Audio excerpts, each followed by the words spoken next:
rocky outside, but it's fine.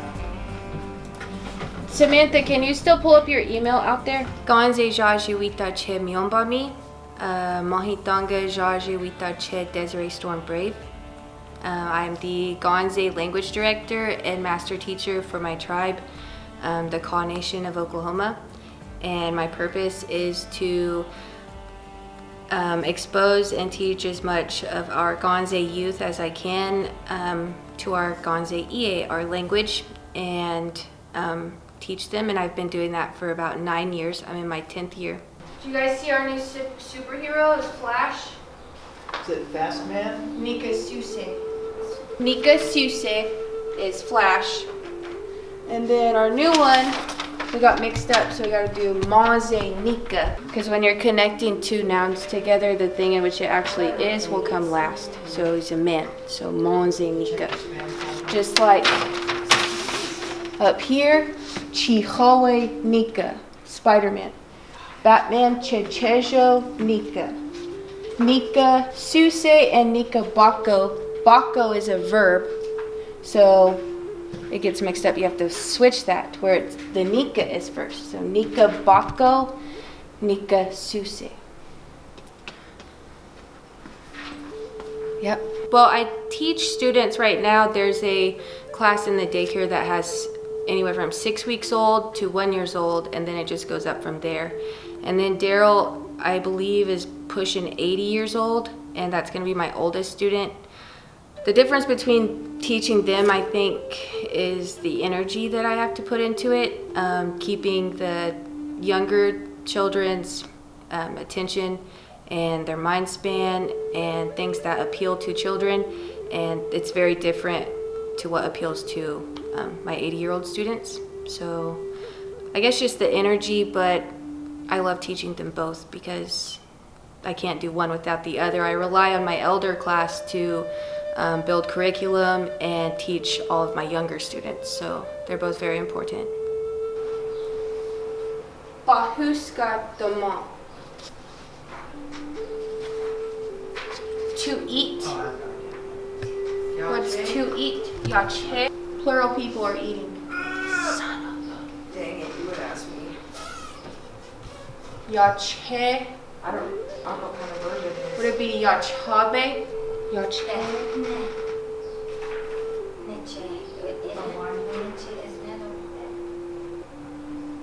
To eat. We eat. Plurals. I think it's yachabe. You know how to work this thing, Blaine? Yachacha. Oh. Nimble. That's Blaine. Yachacha. Cha-cha. The U is nache. Oh, not even there yet. So we is anyachabe. On yachabe. If we said, yes. What if we said we're going outside? Ashita Gayombe? Is that what you said? Close. Oh, sorry. Ashita ongaetabe. So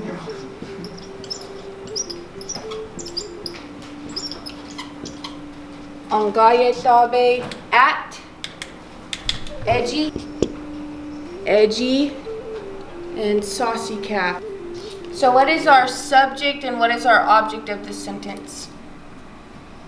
Is Pahuska, or we already in the there, but what's gonna come first, Pahuska or saucy calf? Bahuska, Dama.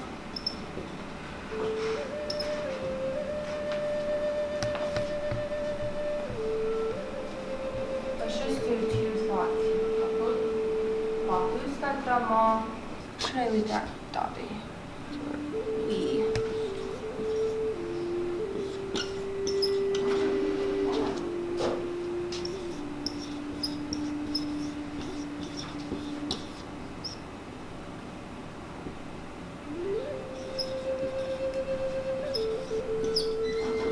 Pahuska or Bahuska Dama and Angaya Dabi. That's our first thought, and then don, we have a second thought. Saucy calf, on yachabe, we eat at, and future tense, because they're on their way. So the da is the will. Saucy calf, we will eat at. Bahuska tomo on gaitabe, don saucy calf, on yachabe ejita aba. I was looking, all I could find was Bonko. Bako, look, Bako up there. Nika Bako. That's what we've been using. That's as far as I got. Okay, does anyone have the word for she is blank? It was in Tajay Sage class yesterday. Do you remember? Daryl, do you remember the verb she is? Blink. I am is blink. And then it's going to conjugate because it's a Y verb from blink to hni. You are. Then what's the next one? Blink, hni, and yin. So she is mad. You can use this one, Daryl. Bako yin. If she is here in the room, you would say Bako yin aka. If she walks out of the room, and then you would say Bako yin apa. Yin is going to be the he, she, or it form of the word is or to be. How would we go further than that? We're passing the we form, we're passing the they form. Y'all are called. We're looking for y'all are. Gonze. Nimbe? God, I probably would have just thought about that a little bit harder. Just take this Y off and put ni. Nimbe. So once you get down to it, it's not that hard, but we got to start pushing further than just we's. For older people, they're not only seeking the language part of their identity, they're also seeking cultural things and traditions and facts about where they come from, their band, their clan. Can they have an Indian name, a Gonze name, stuff like that. So I guess the higher the age, the more broad of what that student might be interested in. This is Washunga's schoolhouse. What year is this? Oh, it says date unknown. But yeah, that looks just like Dewey. That's my grandpa Elmer. Elmer. That is that for sure? Yeah. Yeah, he drew the seal. Yeah. I talked to my mom about that. And she's wearing that medallion today with that third horse on it. So if you go over there and see her, you can see it. The first, it was called a business council, but it was the tribal council back then, was Joanne Obregon, my grandpa Elmer Clark, and some other Gonze people. They were reading this book I have. It actually has the Kaw Nation seal. I think after it's been edited, it has that on there, and inside there it tells a story about when three of our chiefs, we normally had like 4 chiefs at all times, but they would send like 3, leave 1, and those 3 went to go sign the treaties and figure out what was the next move for our people and stuff. And there was like a ceremony, or there was something about those 3 meeting after or during those treaties and doing, one is holding a pipe, one is holding a shield and something else, and one of them's just praying. 150 years ago, Chief Alinkawaho led 550 Gonze Nikashinga from Council Grove, Kansas to our new land we had purchased from the Wajaji, who had earlier purchased it from the Cheliki, and we left Council Grove in the winter. It took 17 days to walk here. And we ended up in Washunga, which is now under Call Lake. When was Washunga made a town? When we come here from in 1873, was there nothing? There was no town there. No. We built that town, so I would say 1874 it was established. I would say so. And then the dam was built in the 70s. When we arrived in Washunga, Alinkawaho actually passed away shortly after making that trek. And then Wazhangie, Chief Washunga, took over and really got to see the dissolvement of his people, I guess, because when we got here and we arrived, we were very poor, and we had left everything that we knew in Council Grove and in Kansas, and the government at the time was really pushing for us to adapt to white culture and white way of living, and we weren't having a good time at doing that. And then around 1902, they pushed the Allotment Act, and for our Ganze people, breaking up land into individual ownership did not resonate, did not make sense to us, because the way that we had lived before was we shared everything. We shared the land to plant crops. We shared the hunting grounds with other tribes. We didn't have individual land, and so that was hard for us to understand and how to make money off of that. And things just weren't going well for our Ganze people. We started to get really sick. We actually started to starve to death because the rations, commodities, and things that the U.S. government had promised never came through. And out of desperation, we went against them and went on one last buffalo hunt in the western part of Oklahoma, up towards the Panhandle. There was a baby born on that last buffalo hunt. His name was Forrest Shoto. And I know that because we started to build a timeline to teach our children from. And it starts with Chief Alinkawaho, and it goes all the way to our current Gahigami Kim Jenkins.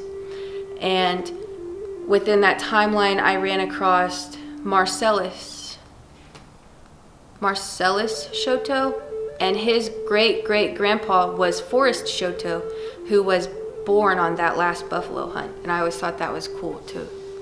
They had a picture and it had 4 generations. It had Marcellus, it had Forrest Shoto, and then 2 other generations. It was the great-grandpa, grandpa, dad, and son.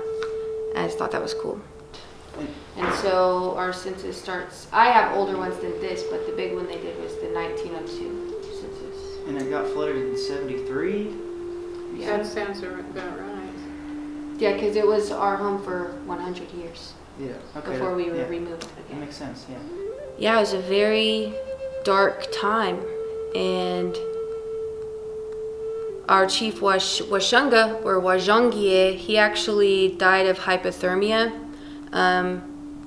and they related that to his alcoholism because his wagon had broke down in front of one of our clan leaders, was Rufus Test, in front of his house. Wazhangie's wagon broke down, and I guess he kind of just sat down and took on the blizzard and died. But to me, that's very sad. He was very depressed. I don't see how you wouldn't be watching all of your people and all of your culture and your language and things like that die off. I would probably want to die too. What? How did they, when they moved houses from Old Caw City or Washunga, like Tom Trublett's house, didn't that come from Old Caw City? Yes. How did they do that? On semis?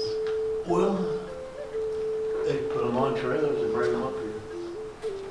You just lifted the house somehow? Big trailers. Yeah. Before he died, when he was younger, he adopted 2 orphans.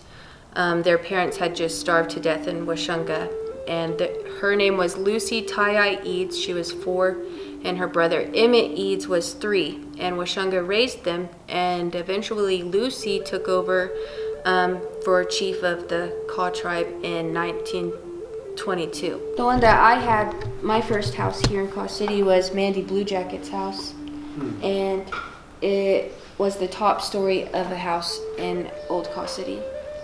Just the top story? Just the top story, yeah. Oh. So it was like weird to live in. What but part is it in that neighborhood over there? It's the first house on Magnolia. So right across from the EPA building, that little brown house on the west side of the road. Right side. Is it the one that? So that was Brazilians in our earlier times, but yeah, that town is underwater, and that was our second removal. So some tribes only went through 1 or none at all, and our Gonze tribe went through 2. And our chief Alinkawaho at one time said a very famous speech to the President of the United States in reference to our people being moved, and after treaty and treaty after treaty, and then by the time we were dwindled down to nothing pretty much in Kansas, he said to the president, you guys are going to push us out and move us until you push us off into the great waters back east and into the ocean. And he said that our people have spread like a flock of turkeys, I think. And that just speaks to the fact of every time we moved or every time we had something traumatic happen to us, like half of us freaking broke off, and so we're scattered like turkeys everywhere. And think that was just a look into the future of what the government had in store for us, because it got much worse after that before it got better. That's crazy, man. So they did take some homes and relocated them. And then flooded the other one. I want some of that spaghetti. What Yeah, I put it in bowls. Why so that's what why I made them did. pick certain houses? I didn't Well, then some people could probably Someone would see it and be interested in it. I guess so. It'd work out between the two groups.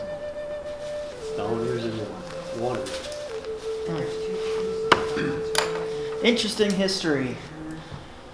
Like I was saying, I didn't, like, when they flooded it was in the 70s. That's relatively recent. I didn't know it was, I thought they flooded it, like, when I was a kid, I thought they flooded it, like, a long time ago.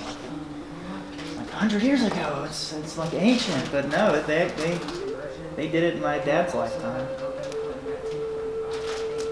Which is weird, because he had, when I looked at the, like, allotment map, our last name is on it, but I don't remember any of my family members like living there. Like, historically, nobody talked about them living in Washunga. I mean, I'll ask my dad. He'll know.